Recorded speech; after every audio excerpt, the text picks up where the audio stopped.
சட்டமன்ற பொதுத் தேர்தல் 2026 அனைத்து இந்திய அண்ணா திராவிட முன்னேற்ற கழக முதற்கட்ட தேர்தல் வாக்குறுதிகள்.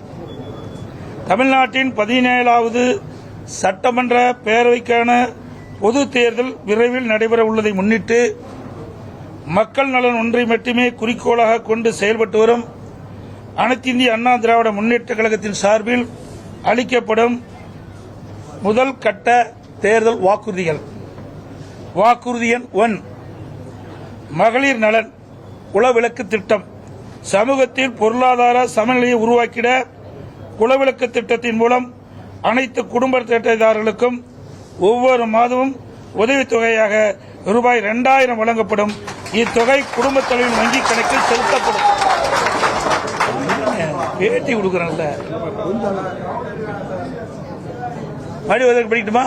கொஞ்சம் கம்மனு இருங்க தம்பி, தயவு செய்து. அப்புறம் எல்லாத்தையும் வெளியே போக சொல்லிடுவோம். அப்புறம் இது பேட்டி கொடுக்கறேன்ல, பேசி முடிக்கிற. வாக்குறுதி எண் 1, மகளிர் நலன் குலவிளக்கு திட்டம்.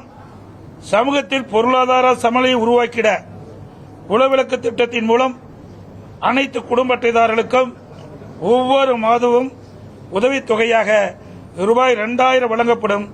இத்தொகை குடும்ப தலைவியின் வங்கி கணக்கில் செலுத்தப்படும். வாக்குறுதி எண் 2, ஆண்களுக்கும் மகளிருக்கும் கட்டணமில்லா பேருந்து பயண திட்டம்.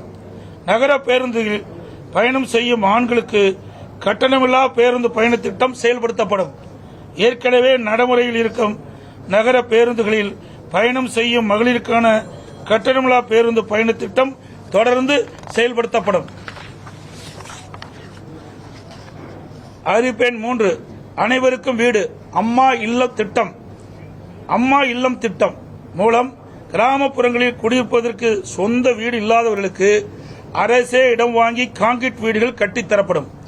அதேபோல நகர பகுதியில் சொந்த வீடு இல்லாதவர்களுக்கு அரசே இடம் வாங்கி அடுக்குமாடி வீடுகள் கட்டி அம்மா இல்லம் திட்டம் மூலம் விலையில்லாமல் வழங்கப்படும். அதை போலவே ஒரே குடும்பத்தில் வசிக்கும் பட்டியலின மக்கள் அவருடைய மகன்கள் திருமணமாகி தனி குடித்தனம் செல்கின்ற போது அரசே இடம் வாங்கி அவர்களுக்கு கான்கிரீட் வீடுகள் கட்டித்தரப்படும். அறிவிப்பெண் 4, 100 நாட்கள் வேலை வாய்ப்பு திட்டம் 150 நாட்களாக உயர்த்தப்படும். 100 நாட்கள் வேலை வாய்ப்பு திட்டம் 125 நாட்களாக உயர்த்தப்படும் என்று மத்திய அரசு அறிவித்துள்ளது. கிராமப்புறங்களின் வளர்ச்சிக்கான இத்திட்டம் 150 நாட்கள் வேலைவாய்ப்பு திட்டமாக உயர்த்தப்படும். அறிவிப்பெண் 5, அம்மா இருசக்கர வாகனம் வழங்கும் திட்டம். மகளிருக்கு ரூபாய் 25,000 மானியத்துடன் 5 லட்சம் மகளிருக்கு அம்மா இருசக்கர வாகனங்கள் வழங்கப்படும். தேர்தல் அறிக்கை தயாரிக்கும் குழு மண்டல வாரியாக பலதரப்பட்ட மக்களை நேரில் சந்தித்து அவர்களின் கோரிக்கை மனுக்களை பெற்றுள்ளனர். இப்பணி நிறைவடைந்ததும் அனைத்து இந்திய அண்ணா திராவிட முன்னேற்ற கழகத்தின் சார்பாக குழு தயாரிக்கப்பட்ட அறிக்கையை அறிவிப்புகளாக வெளியிடப்படும் என்று மகிழ்ச்சியுடன் தெரிவித்துக் கொள்கிறேன்.